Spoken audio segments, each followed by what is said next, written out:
lang ako sa bagong cellphone dahil ang mahal. Napakaganda pa naman ang camera dahil malinaw. Pero hindi ako magpapakabog dahil mas maganda ako. Ring at ginamit ko ng wallpaper yung picture ko, ako nang nagdesisyon. Nandito nga ako sa SM para bumili ng salamin ko. May grado sana yung hanap ko dahil baka lumalabo na yung paningin ko. Napakagwapo kasi ng tingin ko sa jowa ko, baka hindi totoo. Shoot amare, deads na deads pa naman ako. Handa ko ngang ibigay lahat maski yung atay balon-balunan ko. Kamukha ko si Nobita.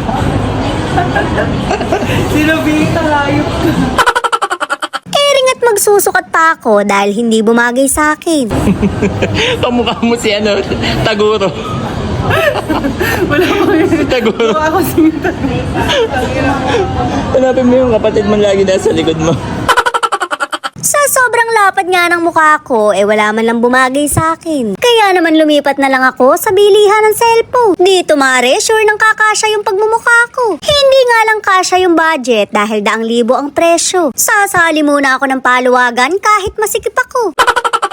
Sobrang linaw nga ng camera na maski pores ko kitang-kita. Pero hindi ko naman ganong magagamit to dahil alagang beauty plus ako. Marami munang pagdadaan ng apps yung picture ko bago ako makontento. Alam nyo na mare, dasog-dasog konti ng bewang. Nagkakorte na lang talaga maski yung pader sa likuran.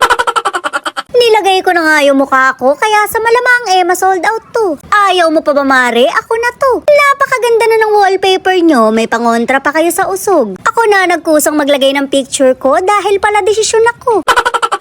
Sunod nga na pinuntahan ko, bilihan ng bag. Sa kalagayan ng salapi ko, ito lang yung maa-afford ko. Syempre, isusukat ko muna kung babagay ba. Hindi ulit nakita kong bagay sa iba, babagay na rin sa akin. Unang-una, dapat kasing ganda ko sila. O, diba? Mukhang pupunta lang ako sa mga bahay-bahay nyo sa umaga. Magtitinda ako ng Yakult para kumita.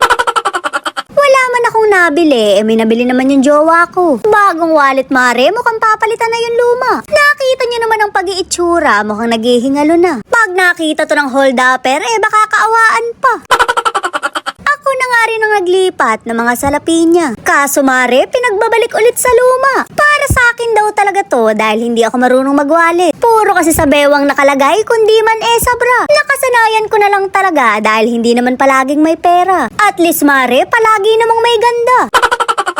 Kuripot man ako magbibili sa sarili, pero sa pagkain hindi. Kaya nga tayo nagtatrabaho para makakain. Tipirin nyo na ang lahat, wag lang ang pagkain. Kahit gaano pa kamahal yan mare, hindi ko iindahin. Nandito naman yung jowa ko para siya yung pagbayarin.